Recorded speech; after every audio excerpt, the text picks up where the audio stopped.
Aloha. I'm Nahua Gillows, the board chair for the Hawaii Island Economic Development Board. Our mission is to provide and promote private sector support and expertise for balanced growth in Hawaii County. Since 2005, one of our major initiatives includes developing and publishing the Comprehensive Economic Development Strategy, commonly known as the CEDS, Hawaii Island's Economic Roadmap moving forward. We work with other economic development boards on Oahu, Kauai, and Maui, and contribute to the overall State of Hawaii Comprehensive Economic Development Strategy. Today's Native Hawaiian Perspectives webinar is the first in a series with 5 more webinars to follow. These webinars are designed to bring fresh Native Hawaiian voices and new perspectives forward and contribute to today's issues and discussions. Without further ado, today's moderator is Jackie Hoover, Hawaii Island Economic Development Executive Director. Born and raised on the Big Island, Jackie currently serves on the military's Native Hawaiian Advisory Council, State of Hawaii Clean Energy Initiative Steering Committee, Hawaii Aerospace Advisory Committee, and numerous other boards and committees and commissions. Welcome, Jackie. Aloha and thank you, Nahua. Welcome, everyone. Thank you for joining us for our first Native Hawaiian Perspectives webinar. We will be having these every other month.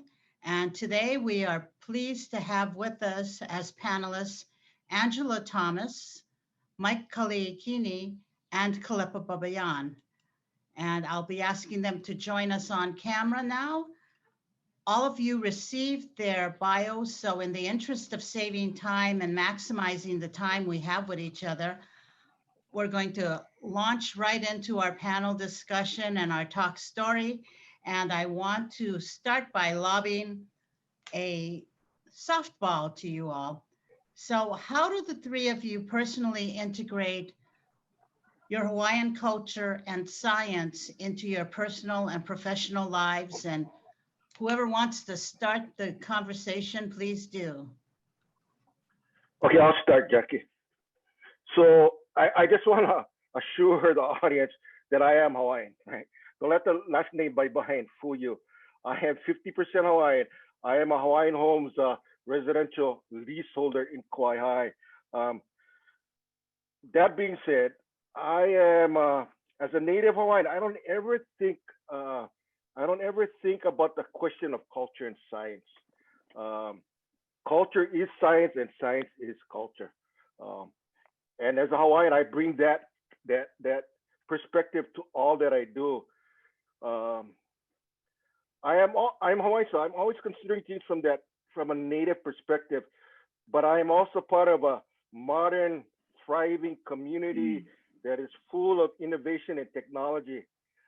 What I don't do is I don't compartmentalize things into a culture and a science box. And I especially don't analyze things through those lenses. I function as a contributing citizen and an engaged member of the community. And let's just be historically accurate here, that Hawaiians are motivated learners. You know, I grew up in Lahaina, home of Lahaina High School, which I attended along with my parents and my grandfather. The school was established in 1831 as Lahaina Seminary, and it was the first school west of the Rockies. The Reverend Lauren Andrews, Lailuna's first educator, established a curriculum of arithmetic, writing, geography, natural history, and later they added advanced math, scriptural history, theology, and astronomy. So science and learning has always been a part of Hawaiian culture. In 1834, Hawaiians printed their first Hawaiian language newspaper. By 1870, there were 10 Hawaiian language newspapers with almost 100% literacy rate in the islands. Thank you. Fantastic. Angela, Kalepa introduced a subject I know is dear to your heart, education of keiki. Oh, okay. So I think, well, I wanted to piggyback on what he was saying about not compartmentalizing Native Hawaiianness and science, because I think they really do go hand in hand. I think being Hawaiian is a lifestyle, and I think that it encompasses our attitudes and our practices. And I think that's really important. And one of the practices we are trying to, or I'm trying to maintain, is to be sustainable and to try to, well, okay, recycling, but also only taking what I need from the ocean, and with limu and fish. And I've always sort of lived that way.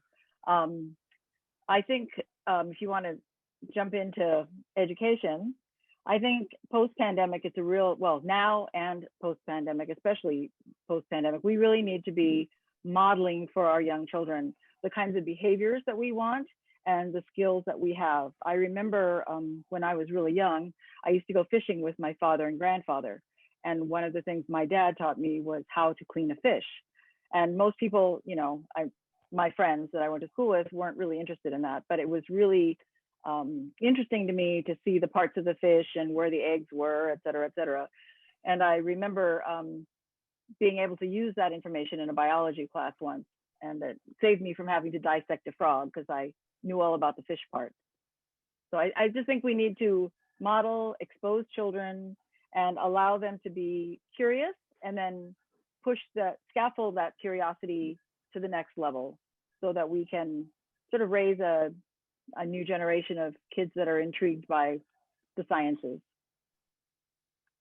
Mike, I'm going to ask you to weigh in on this, and simultaneously ask you all to think about what role science can play on Hawaii Island post-pandemic, and what role culture can play on Hawaii Island post-pandemic. And we've already heard from Kalepa and Angela that one should not take precedence over the other. Right. Yeah, I agree with that. But specific to your question, you know, the pandemic has really opened our eyes to a lot of challenges and opportunities. And, you know, I think science and Hawaiian culture played a significant role even prior to the pandemic. But I think one huge opportunity, and maybe a huge downfall for us as a state, is our dependence on hospitality and tourism. You know, from an economic standpoint. And, you know, a lot of us continue to feel the pain and the challenges with what's going on. Although there seems to be a light ahead of the tunnel here with what's going on in vaccinations, et cetera. But science, Hawaiian culture has always been a big part, regardless of the pandemic. But now that it seems like we're getting close to post-pandemic, you know, it is definitely, I think, something that we push, or not, maybe not push, but really seriously consider increasing as an alternative or supplement, yeah, for the tourism and hospitality industry.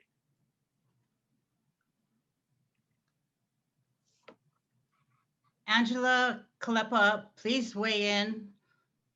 And I hope that you can do more talk story than me moderating.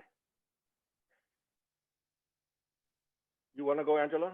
Shall I go? Well, I mean, I grew up mostly on Oahu, and I've never, well, when I moved to the Big Island, I realized how dependent the Big Island was on the tourist industry, because even our restaurants and retail stores are infrastructure for tourism. And I've seen since the pandemic how many people are unemployed and how many children are going without eating. And I just really hope we can get back to something. Well, first of all, we need to diversify, but I hope soon we can get back to something where we're not in such a bad state of food insecurity. Well, I'm not an economist, right? I'm just a local boy. But as I see it, our economy is based upon three things, right? Number one is location, right? We always say location, location, location, right? It makes Hawaii appealing to the military and as a communication hub because of our location in the middle of the Pacific. The second thing is weather, right? We are in the heart of the tropics, right? So the weather here is always fair, it's always warm, and so that makes it appealing to tourism, right? And the third thing is our environment, which you know, which influences tourism activities, boutique agriculture, and scientific research. And all these three different things can capitalize on environment. These are the low-hanging fruits on our economic fruit tree in Hawaii, right? We're not terribly acid rich here, but we don't have very many exportable natural resources like they do on the mainland with iron ore and coal. But we have one resource that is unique to Hawaii and the best place in the world to quarry, and that is the night sky and the stars.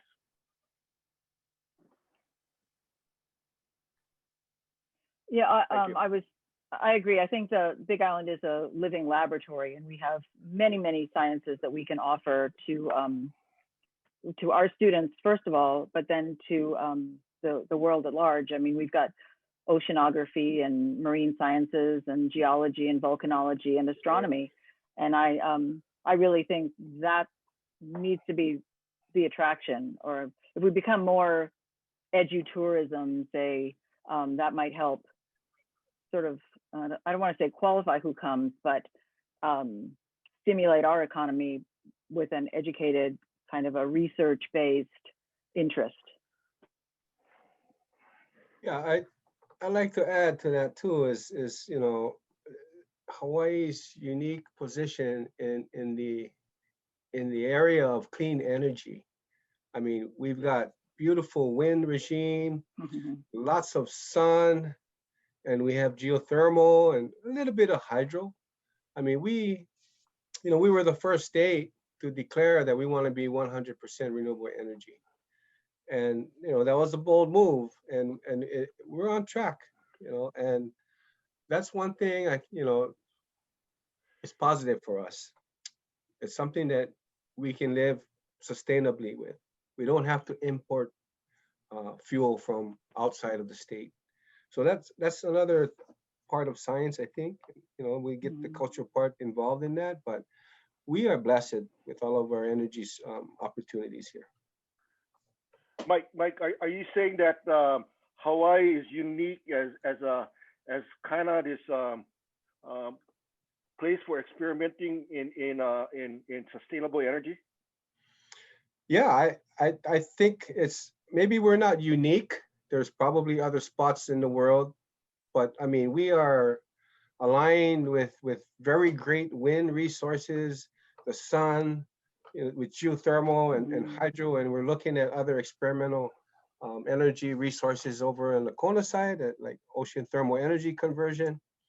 So I just say we're in a very nice situation when it comes to energy. Yeah, as a single location geographically, I mean, we can provide all these different options. Like Greenland, they don't have much sunlight during the winter, right? So solar wouldn't be, and I'm not sure about the wind conditions here, but here in Hawaii, it's perfect for studying sustainable energy. Yeah, exactly. So if I'm hearing correctly, one of the themes that seems to be emerging is that as Hawaiians, we've always been scientists who integrate science into our daily lives. And with that in mind, how do we teach our keiki today about science and culture, merging the two together and integrating that into the high-tech jobs of the 21st century? I think that's a really important point. I think we really need to expose kids to programs on island that provide those kinds of opportunities and have them volunteer or visit sites that are doing that kind of work to sort of intrigue them into, studying that. Or you never know with a child what they're going to be interested in. And so by exposing them to different things, there may be a connection or a passion that they didn't even know was possible. I also think that we need to think about Hawaiians in leadership roles, and the more educated they are, the more opportunities will be available to them. And I'd really like to keep our kids at home once they've been educated. I was at a a listening session for the sustainability summit that the mayor's going to have next week. And this one gentleman said, he sort of compared our kids to cattle. And he said, you know, you raise them here, you finish them on the mainland, and then not all of them come home. And that's the same for our children. We raise them here, we finish them on the mainland, and then not all of them come home. And I'd like to see more of that. I mean, I've never compared my daughter to a side of beef, but I'd like the side of beef and my daughter to be able to come home and find jobs in a high-tech industry.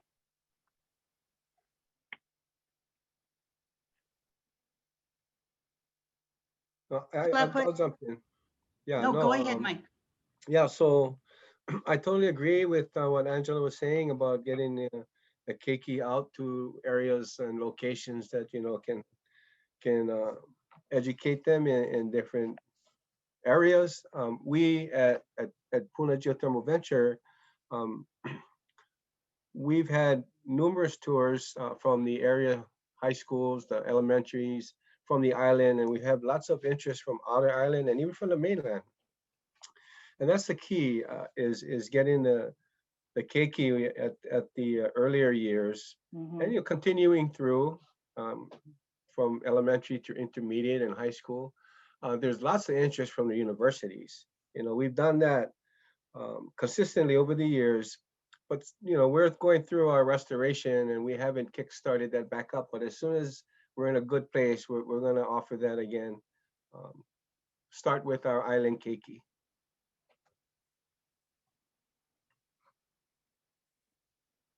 Yeah, so I'd just like to tag on to what Mike and Angela shared. Or first of all, we all got to agree that education in Hawaii is highly under-resourced, right? So any additional resources that we can access to supplement an already meager education budget is great. I mean, that's just hands down, right? Everybody can agree to that. The additional financial resources that the observatories, for example, provide for educational initiatives benefit the entire community. So our students, right, need to engage with science daily in their development, right? Science is all around us. Undeniably, it's all around us. From the technology we're using to live stream this conversation that we're hosting today, to the vehicles we drive, to the energy we're developing. So I do notice, right? If students don't have the opportunity to develop skills in science and technology, their development will be greatly hampered. There has to be a concerted community effort to provide our students with the skills that will allow them to succeed in a highly, highly competitive world.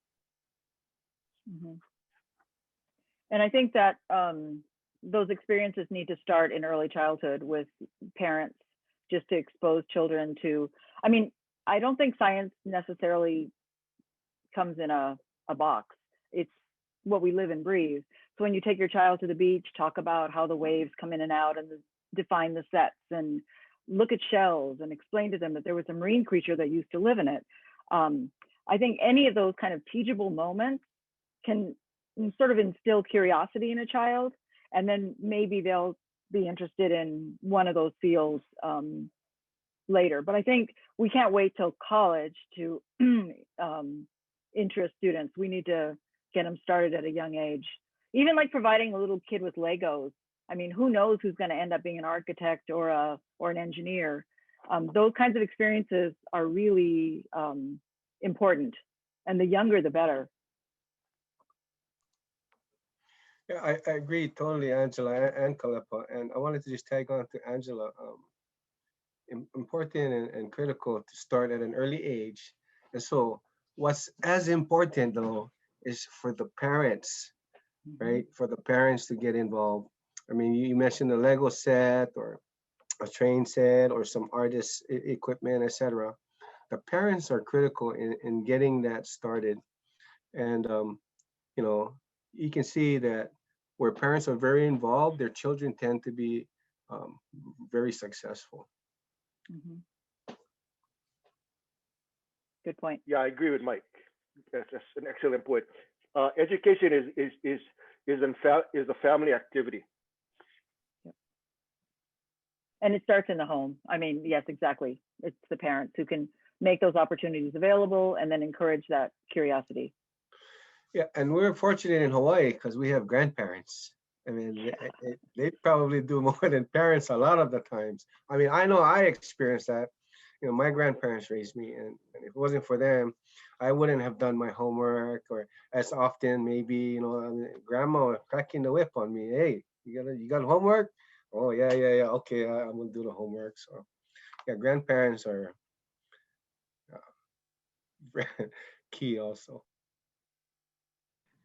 So we've talked about science and culture, and I've been picking up a theme about how science has influenced Native Hawaiian culture and how Native Hawaiian culture has also influenced science. And Kalepa, you started talking about the skies, and I know that with your wayfinding, you probably can share with us some examples of how teachable moments continue into adulthood. Yeah, so the idea of how science influenced Native Hawaiian culture, historically, right? If we look at descriptions in history, right? Hawaiians have been engaged with Western science from the arrival of Captain Cook, right? You know that Captain Cook arrived here on Hawaii Island in January of 1779, I believe. Um, and one of the first things he did was he asked permission to establish a temporary observatory. Um, he asked the chief. The chief went to the high priest, and the high priest insisted that they establish this observatory on the temple grounds. So Captain Cook used that, and they established observatory in a sweet potato patch on the temple grounds. So he used that sweet potato patch twice. Captain Vancouver, 12 years later, also uses that sweet potato patch to establish his observatory. In fact, the second time that Captain Vancouver asked permission to use the sweet potato patch again, he's denied access to the place, and he's denied access by a woman whose deceased husband was the former high priest of the Hikiau temple. So they ask. Let me see. I lost you guys there. Can you guys still see me? Yes. Anyway, they Kamehameha asked Vancouver if he can set his observatory up in another location, and Vancouver tells him no. So Kamehameha goes to the high priest, and they talk long and hard about it.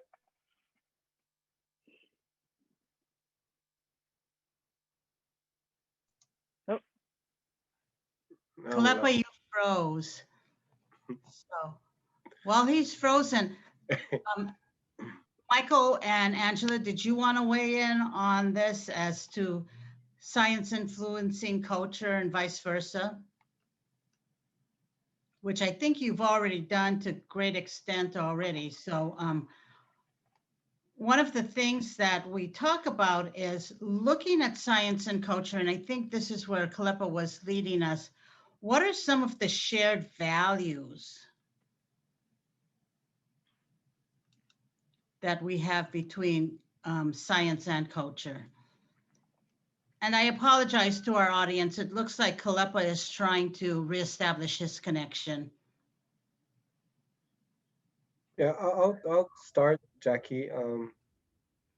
You know, I agree with a lot of the things that have been mentioned and shared by Kalepa and Angela. And, you know, like what Kalepa was saying about, and Angela about not separating, you know, having a dividing line between science and culture. So from my perspective, my personal perspective, you know, the values, you know, respect, humility, you know, and to some extent some empathy and you know, honesty and whatnot goes both ways. It comes under science and culture. And so with that point, yeah, I don't see a separation on some of those, on all of the shared values. Yeah, I agree. I think science, both science and culture, help us make sense of the world and give us the sort of parameters of information and ways to act. So I think, yeah, it's really hard to draw a line between the two. Great, Kalepa, it looks like we've got you back. And could you please continue with your history about Vancouver?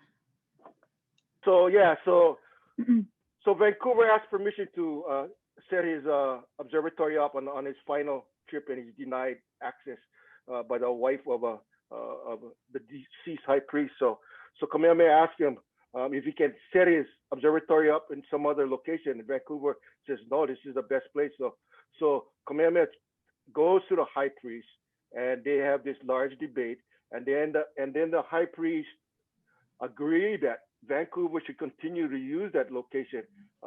There's been much talk about observatories as desecration. Well, clearly to the high priest, science wasn't a desecration. Otherwise, they would have never allowed Westerners to establish their observatories on the temple grounds.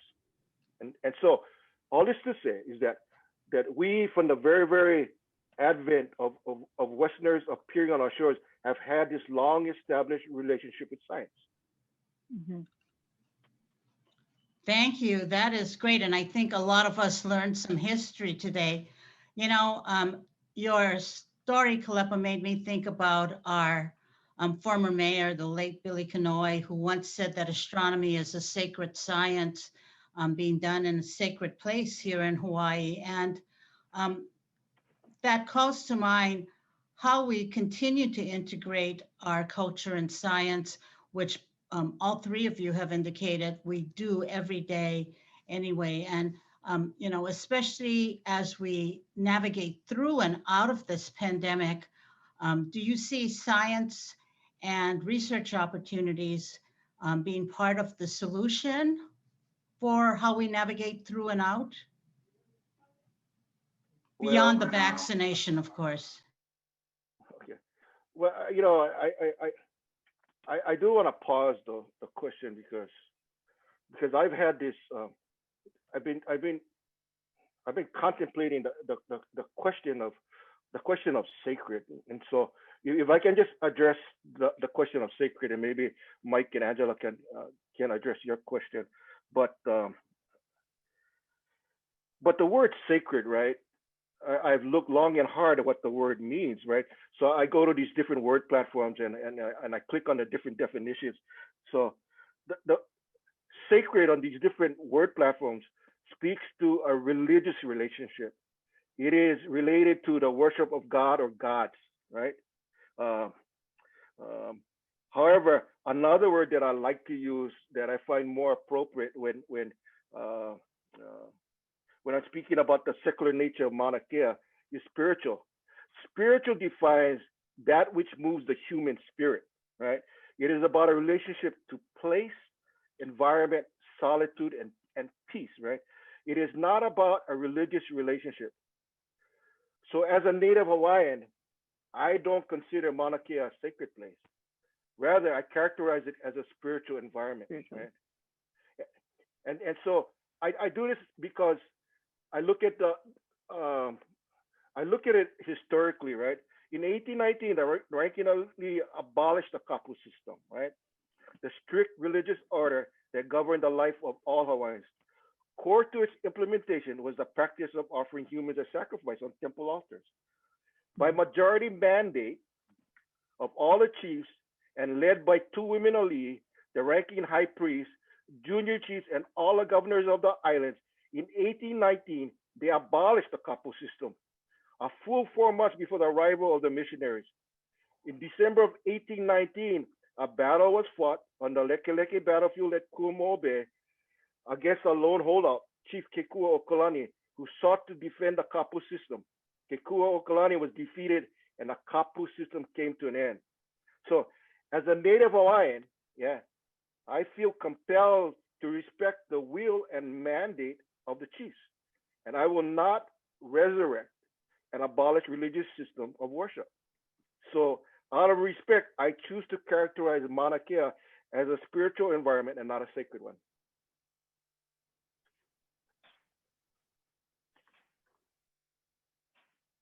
Angela, Mike, do you have anything to add to that very thoughtful and mindful comment by Kalepa? Well, if Mike, we're going to jump into the, sorry. Go ahead, Angela. If we're going to jump into a small discussion about Mauna Kea, I think that science and culture have coexisted for decades on the mountain. And I think the whole TMT conversation has brought up, has been a catalyst for a conversation that I think should be separated into the injustices that have happened to the Native Hawaiians over these years and the construction of TMT. I believe that TMT should be constructed because I think we really need the job opportunities and the economic advantage that it will provide for the island. And our kids need to be able to have places to work in higher level positions. I was on a plane once with someone who told me that he was totally opposed to TMT and that TMT would only be hiring Native Hawaiians to clean their bathrooms.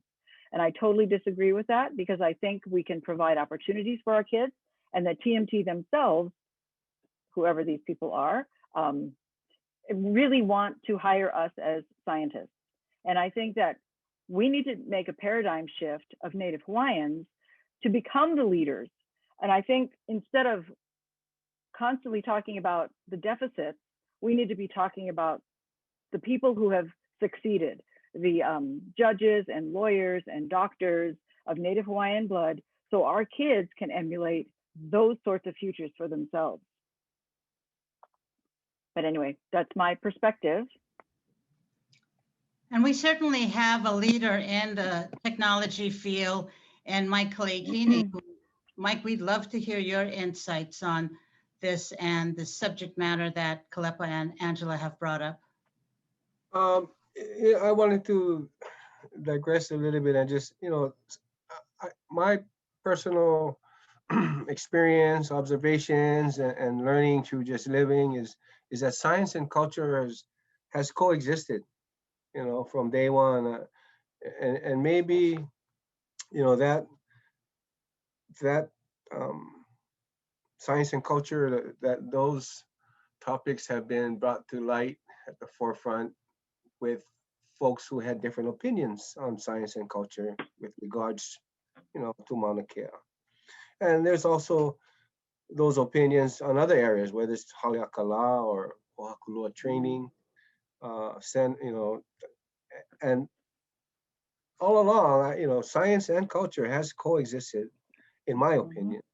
I have been a supporter of promoting science and culture. I mean, look at all of the work that has been done on Mauna Kea to date.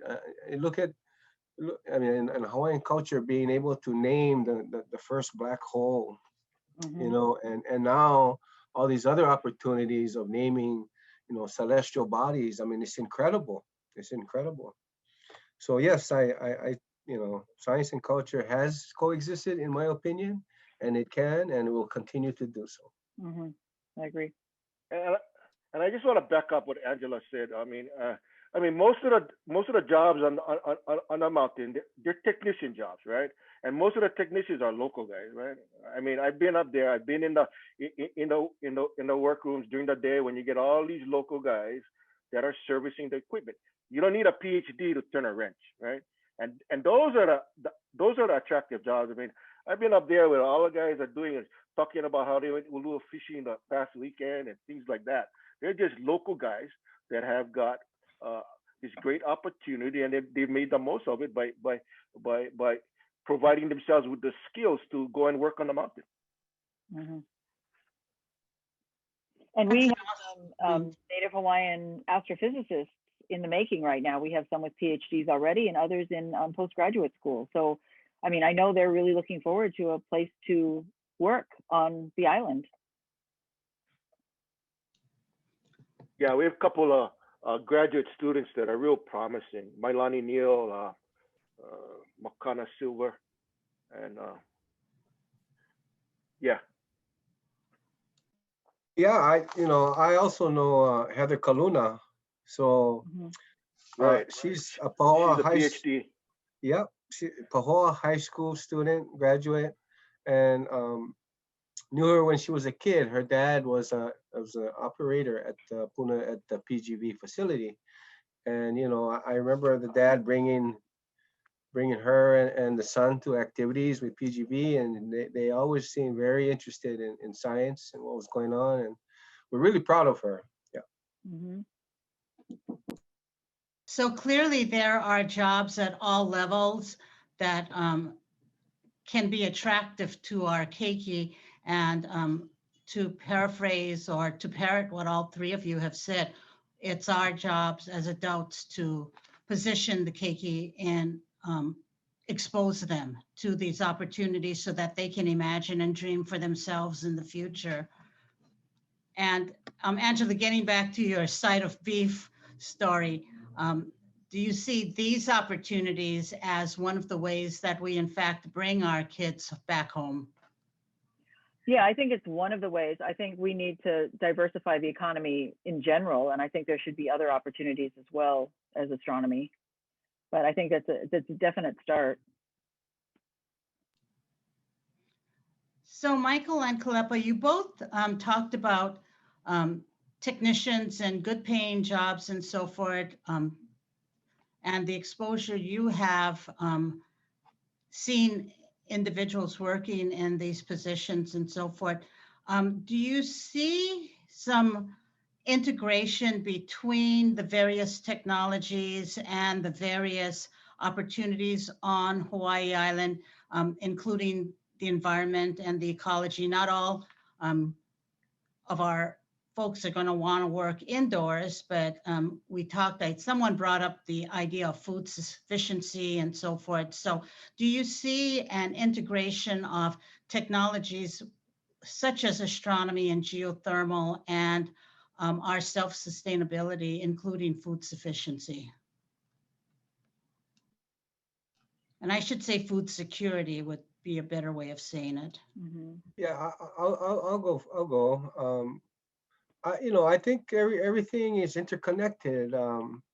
Yeah, we talked about technicians being up on Mauna Kea. I talk about technicians at this facility.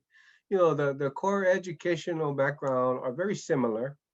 It's all in the science, technology, engineering, math fields. That plays a big part of it. But everything, in my opinion, is interconnected. Astronomy, they need energy, right, to operate things. So you have geothermal, PGV, or other energy sources, and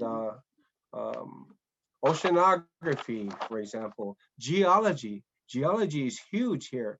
I cannot, tell you how incredibly interested geologists are with Hawaii, and when they come over here and they look at rocks and they want to the eruption and they get very excited like kids in the toy store, the candy store. So to me, everything's interconnected.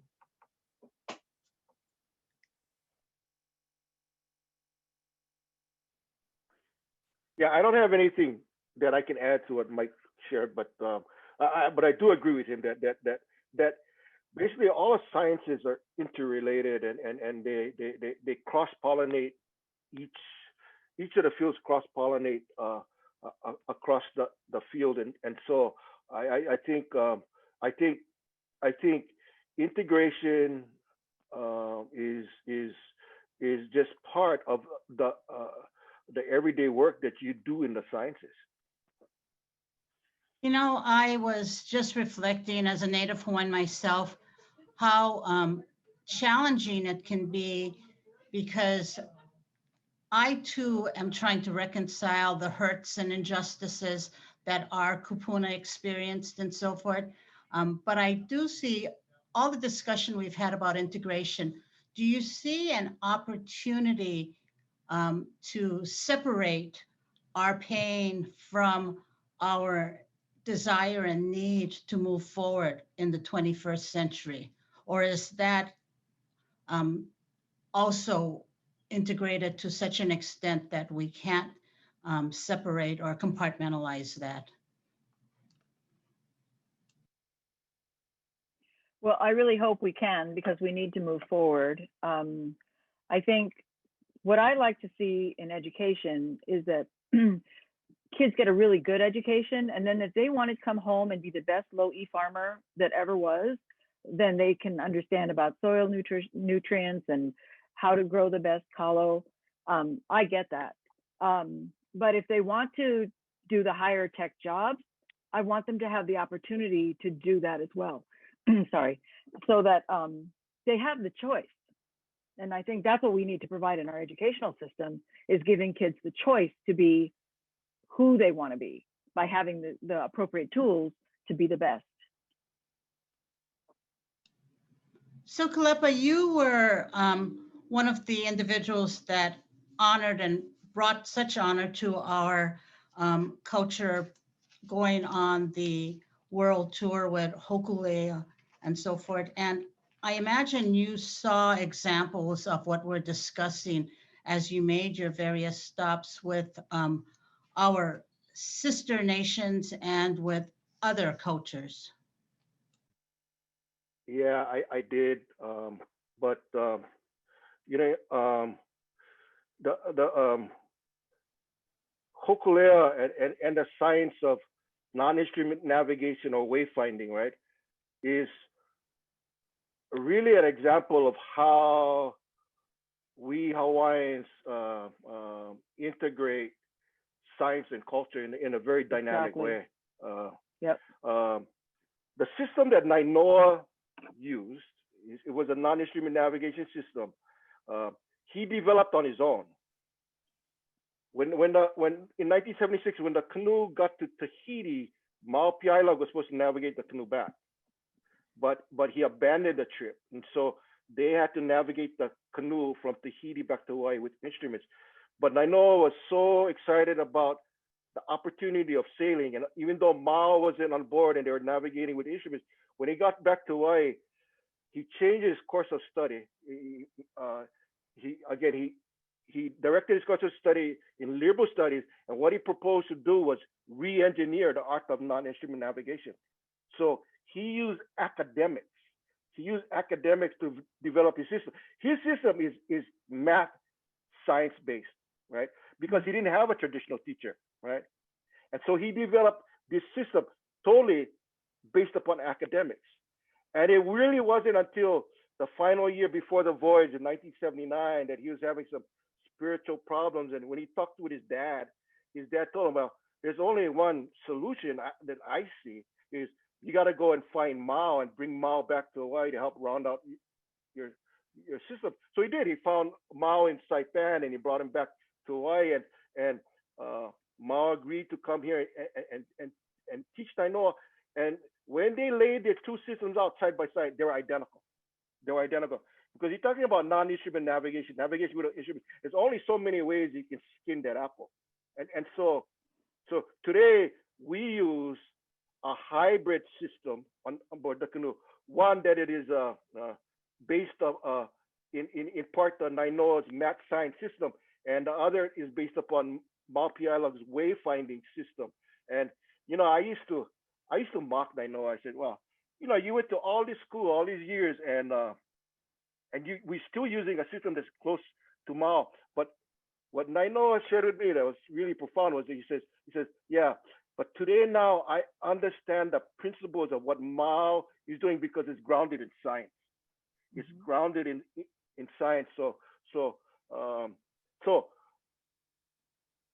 at least with voyaging, right, we have found an opportunity to bring math and science to a cultural platform.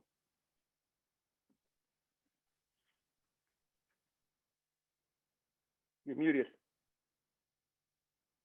Angela, with what Kalepa just said, do you see a connection with what he just said to early education? Because I know that you bring a wealth of experience and passion for making sure our young keiki are educated. Well, I think going back to the wayfinding, I think this is my perspective, but I think that the Hawaiians had it all over any other culture at the time, because we raised our children to learn by modeling and through experience. And Hawaiians say, you know, Hawaiians learn differently because they need to feel it and taste it and touch it and interact with it, and that's how we learn. Well, what Western science has now proven is that that's how all children learn. And they've gave it a fancy title called developmentally appropriate practice. But truly, I believe that it's what the Hawaiians have been doing all along. And so I'm crediting the Hawaiians with doing it right from the beginning. Another example of how our kupuna had it right Exactly. to begin Yes. with. Mm-hmm. And Mike, from your experience, I've had the benefit of you sharing your growing up, and it sounds like you had similar feel, touch, smell, learning experiences as well. Yeah, definitely. You know, I grew up on Oahu also, on the North Shore. It was in Hauula, the homestead, and all the family. They all had their little parcel, and you know, everyone sustainability, self-sustainability was very important. Um, Everyone raised animals for sustenance. It was the walking distance to the ocean. We got, you know, only what we needed, and you know, that's the Hawaiian culture that I understand and know is Right. by learning, yeah, from the family, from relatives. You know, I'm not, you know, an expert on Hawaiian culture for academia, and I really enjoy the history that Kalepa shared with us. That's awesome. And but yeah, growing up, being with other family members, that's you know, precious. So And I think Angela and all of you have spoken in such a way that, you know, we started out talking about culture and science and the integration, but clearly Ohana is part of that integration and that equation in order for us to succeed, to have succeeded for all these generations and to succeed moving forward. We've got a few more minutes, so I'd like to just leave it open and have the three of you share your mana'o with us and not feel that I'm leading you down any specific path. So please do share any experiences, wisdom, etc. Yeah, so I'm gonna take a stab at this. I mean, there are a lot of smart Hawaiians out there in the community. A lot of them PhDs, but just in the field of physics and astrophysics, right? We started out with Paul Coleman, and then we have Heather Kaluna and Brittany Kamai, two PhDs, and we also have Mailani Neal and Makana Silva and Tyler Trent, three PhD candidates. But what I think is essential in terms of human qualities that make humanity better is that we need to have a genuine curiosity about the world and universe we live in. We need to have respect for all beliefs that ground cultural perspective. And as a community, we need to listen, hear, speak, and allow dialogue to occur, especially in passionate discourse. And lastly, I would encourage us to encourage our young students to dream big dreams, right? That lead to provocative ideas and innovation. I just want to share this one last story because it's personal, and it's on the importance of science. So little over 3 weeks ago, my 5-year-old grandson on Maui was having trouble with his balance and experiencing nausea. So we're able to get him into a pediatrician who ordered an MRI, which diagnosed a large, fast-growing brain tumor on his brain, right? So they medevaced him to Oahu right away to Kapiolani Hospital. And 3 Saturdays ago, they surgically removed the tumor. So he's now in Seattle at the Children's Hospital preparing to undergo proton radiation treatment. So I don't want to politicize my grandson's misfortune. However, the MRI technology that led to the discovery of his brain tumor was developed as a result of technology advances in telescope design. Mm-hmm. So all imaging technologies, MRI, CT scans, PET scans, mammographies, have received help from astronomical research and engineering because telescopes are essentially imaging devices, except only on a larger scale, right? So even the cameras in our phones come from the technological advances in astronomy.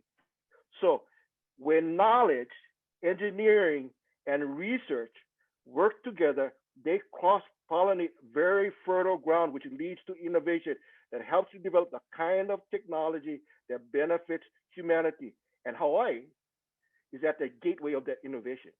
Okay.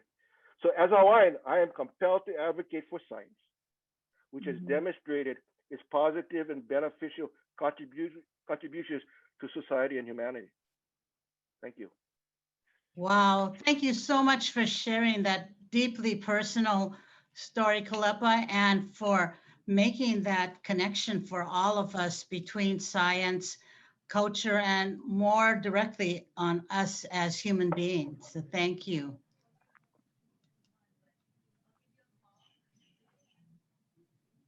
So I'll go next. My background is in early childhood education, if you couldn't tell by my conversation previously. And I've done some research on brain development. And I just want to say that there are no colored brains. We have a human brain. We don't have a brown brain or a white brain. People are not smarter than others. I mean, some people are, but it's not a race thing. And I really hope that we start nurturing our Native Hawaiian children so that they can have positions like scientists. I get very emotional about it. My daughter's gone. I really want better jobs here. And I want them to come home. Sorry. Please don't apologize, Angela. I think that's both the perspectives and the stories that you and Kalepa have shared with us are exactly part of our conversation about Native Hawaiian perspectives. Ohana is so important to us, and needing to integrate our culture, our Ohana, science, and the world we live in today is so integral to us moving forward. So thank you for sharing that. And Michael, I don't envy you for having to follow up on that. I don't envy myself either. Hey, those are just great thoughts and sharing, and I hope your grandchild is doing well, Kalepa, and I hope one day your daughter gets to come back, Angela. You know, I'm fortunate. I have my 2 kids here and my grandkids. I'm actually blessed. They live next door, you know, so see them all the time. And I've got relatives that moved away because of what's going on and opportunities. So I feel for folks that really miss their children, and I'm just blessed that got my grandkids next door. They visit all the time. They get hot head. We just send them home, you know. Yeah. So, but yeah, I you know, just appreciate being able to share today, Jackie. Thank you so much. And all 3 of you shared more than we had or could have possibly have hoped for.